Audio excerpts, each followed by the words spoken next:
अभ्यास 3D का पहला क्वेश्चन है, एक पेटी में सेब इस प्रकार रखे गए हैं कि प्रत्येक तह की प्रत्येक पंक्ति में उतने ही सेब हैं जितनी उस तह में पंक्तियां हैं। यदि तहों की कुल संख्या पंक्तियों की संख्या के समान हो तथा पेटी में कुल 1728 सेब रखे गए हैं तो प्रत्येक तह में कितने सेब रखे गए हैं। इस क्वेश्चन को सबसे पहले समझिए। ये दिया हुआ है प्रत्येक तह की प्रत्येक पंक्ति में। तह का मतलब क्या होता है, एक के ऊपर एक करके जो बनाई जाती है। ठीक है, तो मान लो बोला है प्रत्येक तह की प्रत्येक पंक्ति में उतने ही सेब हैं जितनी उस तह में पंक्तियां हैं। तो मान लो मैं सेब की संख्या कितनी मान ले रही हूँ, 3। ठीक है, तो 3 सेब का मतलब क्या हुआ कि 3 ही तह कितनी है, 3, और हर एक तह में कितने सेब हैं, 3 सेब हैं। और एक तह में कितनी पंक्ति हैं, 3 पंक्ति हैं, इस तरह से। ठीक है, तो हर पंक्ति में हो जाएंगे 3-3 सेब इस तरह से, और पंक्तियां भी कितनी हो जाएंगी, 3। तो पूछा क्या गया, प्रत्येक तह की प्रत्येक पंक्ति में उतने ही सेब हैं जितनी उस तह में पंक्तियां हैं। यानी अगर 3 सेब हैं तो 3 ही पंक्तियां होंगी, और हर एक पंक्ति में हर 3 ही तह होंगी, और तीनों ही तह में 3-3 पंक्तियां होंगी। जैसे मान लो मैंने एक तह उठा ली, एक तह आपकी इस तरह से है। ठीक है, 3 तह थी एक के ऊपर एक, तो पहली तह उठा ली ये वाली, तो इसमें कितनी पंक्तियां बन रही है, 1, 2 और 3। मान लो ये 3 आपकी क्या है, पंक्तियां हैं। तो हर एक पंक्ति में कितने सेब होंगे, 3 सेब होंगे, 1 2 3 1 2 3। अब बचे हुए जो 2 पंक्तियां होंगी उसमें भी इसी पैटर्न में सेब होंगे। तो टोटल कितने सेब हो रहे हैं, देखो 1 2 3 4 5 6 9 7 8 9 10 11 और 12। ठीक है, पहली पंक्ति में कितने हो गए, टोटल 9 सेब हो गए। अब बोला क्या है, जितनी ही पंक्ति में सेब हैं उतनी ही क्या है, तह है। तो इस हिसाब से कितनी तह बन जाएंगी, 3 तह बनेंगी। 3 सेब है तो 3 तह बनेंगी। तो इस हिसाब से तीनों में ही अगर 3-3 पंक्तियों में अगर 3-3 सेब रख दिए जाएं तो आप देखोगे टोटल कितने आ रहे हैं, इसमें भी 9 है, इसमें भी 9 है, और इसमें भी 9 है। टोटल सेब आपके कितने हो गए, टोटल सेबों की संख्या कितनी हो गई आपकी, 27 हो गई यहाँ पे। ठीक है, अब आपको क्वेश्चन में क्या दिया गया है, क्वेश्चन में दिया है कुल सेबों की संख्या। यानी आपको क्वेश्चन में पूरा आंसर दिया हुआ है कि इतने सेब हैं। आपको क्या निकालना है कि प्रत्येक पंक्ति में कितने सेब रखे गए हैं, आपको ये निकालना है। तो यहाँ देखो कितना है टोटल करने पर 27, और ये कितना है, 3 क्या है, 27 का क्यूब रूट है ना। अगर आप यहाँ से देखो 3 और 27 में रिलेशन तो क्या है, वर्गमूल अगर हम 27 का करेंगे तो क्या आएगा, 3 ही तो आएगा। इसी तरीके से हमें कुल सेब कितना दे रखे हैं, इसकी जगह हमें दिया हुआ है 1 7 2 और 8, और हमें क्या निकालना है, यहाँ पे कितने सेब होंगे, क्योंकि ये तो हमने माने थे, तब हमने बताया आपको किस तरह से होगा।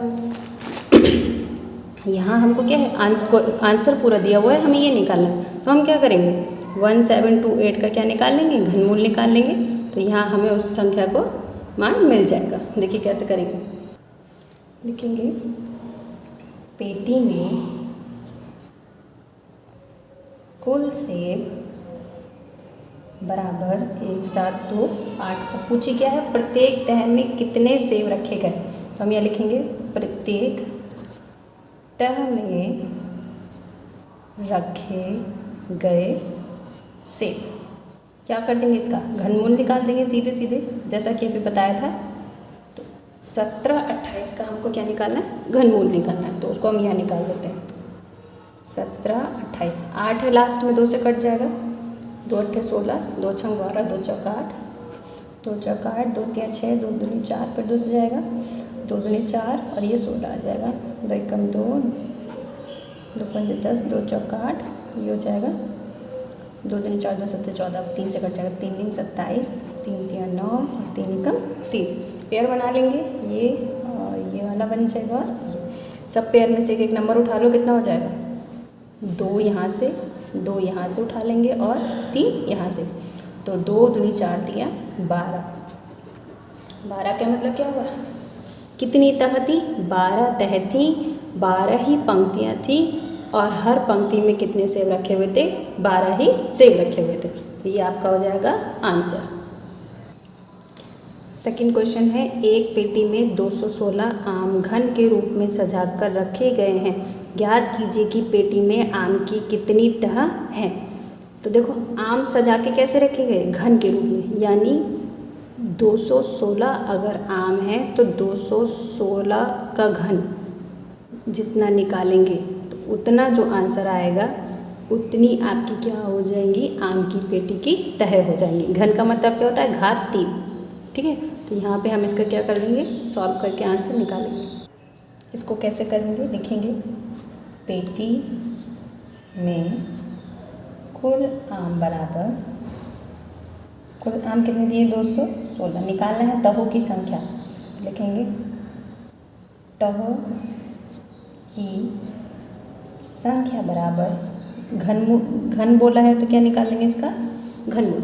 ठीक है, 216 का घनमूल डायरेक्ट अगर करना चाहो तो डायरेक्ट कर लो, नहीं तो यहाँ लासा निकाल के करते हैं। कितना हो जाएगा? 216, 2 से कट जाएगा, 2 एकम 2, 2 अट्ठे 16, फिर 2 पंजे 10, 2 चौका 8, फिर हो जाएगा 27, हो जाएगा यहाँ पे 3 दिन 27, 3 तिया 9 और 3 का 3। तो एक पेयर ये बन गया, एक पेयर ये बन गया। कितना हो जाएगा? 2 गुणा 3 बराबर 6। तो टोटल तहों की संख्या कितनी थी? 6। ये आंसर हो जाएगा। तीसरा क्वेश्चन है, एक संदूक में चौक के डब्बे घन के रूप में रखे गए हैं। यदि कुल डब्बों की संख्या 2744 है तो संदूक में एक तह में चौक के कितने डब्बे हैं? जब भी कुल संख्या दी होगी ये, तो हम उसको क्या निकालते हैं? घनमूल, क्योंकि डब्बे किस रूप में लिखे हैं? घन के रूप में लिखे हुए, और हमको निकालनी क्या है? तह। तो जैसे दूसरा किया है वैसे ही तीसरा वाला क्वेश्चन करेंगे। यहाँ पे लिखेंगे डब्बों की संख्या, डिब्बों की संख्या कितनी है? 27 और 44। पूछा क्या गया है? एक तह में चौक के कितने डब्बे रहेंगे? तो यह हो जाएगा संदूक में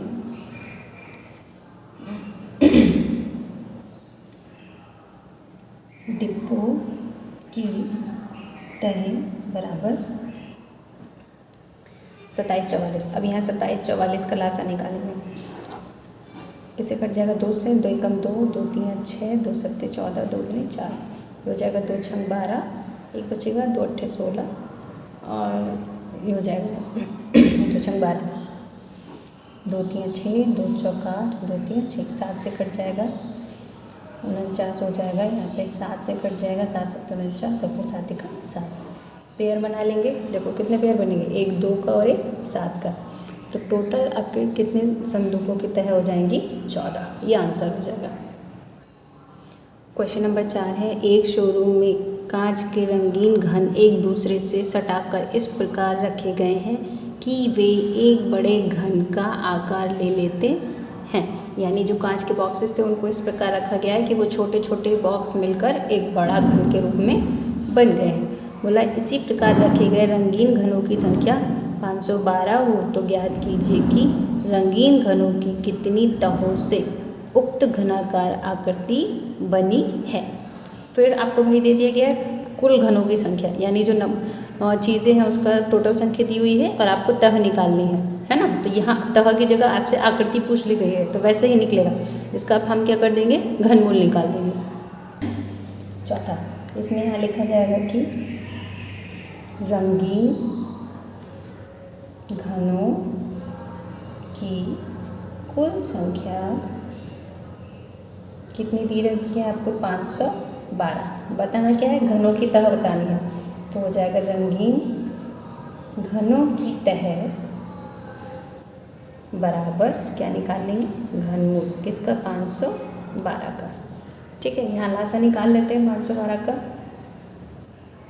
2 से कट जाएगा, लास्ट में 2 है तो हो जाएगा 2 दूनी 4 और ये कितना बचेगा? 2 पंजे 10, 2 छंग 12, फिर 2 एकम 2, 2 दूनी 4, 2 अट्ठे 16, 2 छंग 12, 2 चौका 8, 2 3 6, 2 दूनी 4, ये हो जाएगा 16, 2 अट्ठे 16, 2 चौका 8, 2 दूनी 4, ये हो जाएगा 2 एकम 2। पेयर बना लेंगे 1 2 और 3। यहाँ लिख लेंगे। टोटल कितने दो बनेंगे, 1 2 और 3। कितने हो जाएंगे, 2 दूनी 4 दूनी 8, यानी रंगीन घनों की संख्या कितनी हो जाएगी, 8 हो जाएगी। अगला क्वेश्चन देखेंगे, 5वां है, प्रधानमंत्री के राष्ट्रीय राहत कोष के लिए एक विद्यालय की एक कक्षा का प्रत्येक विद्यार्थी, यानी एक विद्यालय है, एक कक्षा है और उसका हर एक बच्चा उस कक्षा के विद्यार्थियों की कुल संख्या के घन के बराबर रुपए चंदे में देता है। यदि इस प्रकार यदि कुल चंदे की धनराशि इतनी है तो कक्षा में कुल कितने विद्यार्थी हैं। अब विद्यार्थी किसके बराबर पैसा दिया, उसने घन के बराबर, और पैसा मिला कितना है, इतना। तो हमें टोटल पैसा दिया है और हमें विद्यार्थियों की संख्या निकालनी है। फिर से हमें उल्टा दे दिया गया, तो हम इसका क्या करेंगे, वर्गमूल निकाल लेंगे। तो जब इसका वर्गमूल निकल जाएगा तो हमें क्या मिल जाएगा, विद्यार्थियों की संख्या। इसको लिखेंगे, कुल चंदे की धनराशि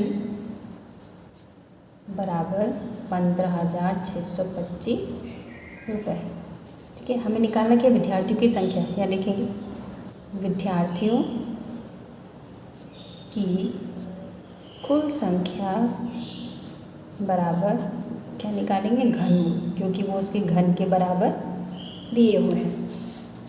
इसका घन निकाल लीजिए यहाँ पे, जगह 15,625, लास्ट में 5 है तो 5 से कटेगा, 5 दिया 15, 5 एकम 5, 5 दूनी 10 और 5 पंचे 25, फिर 5 से कट जाएगा, 5 छक 30 और 5 दूनी 10, 5 पंचे 25, फिर 5 से कट जाएगा, सर यहाँ 5 आएगा, 5 एकम 5 और 5 दूनी 10, 5 पंचे 25, 5 दूनी 10, 5 पंचे 25, यहाँ 5 पंचे 25 और 5 एकम 5। कितने पेयर बने यहाँ पे, 2 पेयर बने। ठीक है, 5 के 2 पेयर यानी 5 गुणा 5, टोटल कितना हो जाएगा, 25। तो कुल विद्यार्थियों की संख्या कितनी थी, 25 थी। कितनी कक्षा में, सिर्फ एक कक्षा में।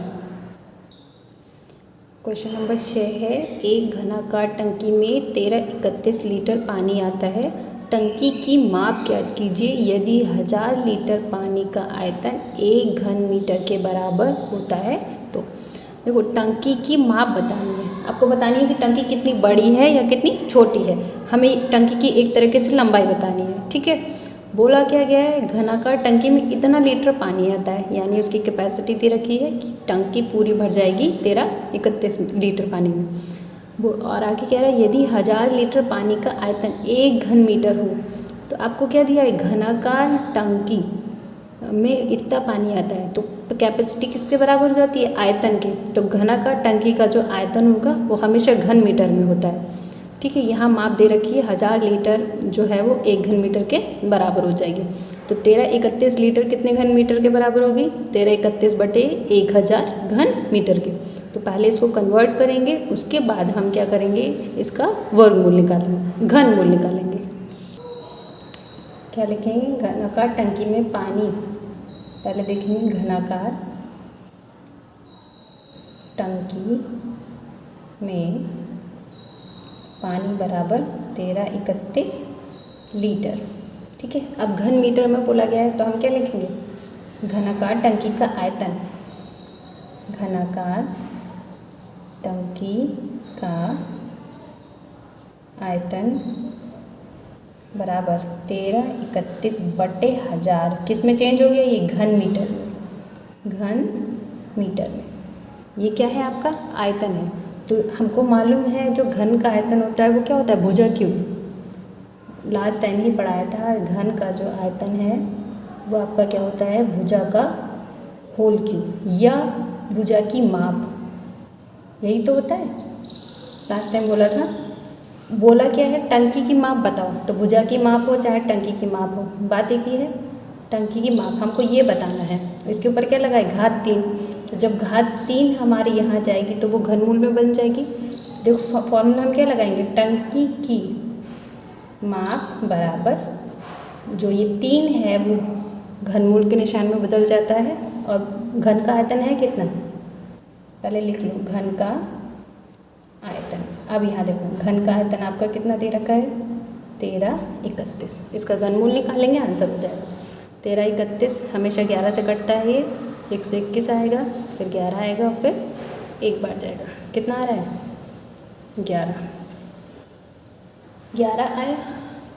यहाँ पे एक 0 और आएगा, ठीक है। तो 1331 बटे कितना आ जाएगा? 1000।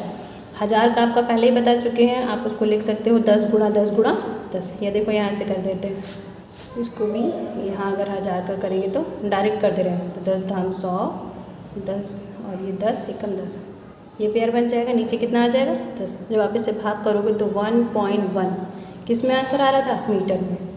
यहाँ क्या आ जाएगा? 1.1 मीटर, यानी जो टंकी की माप है वो इतनी मीटर की होगी।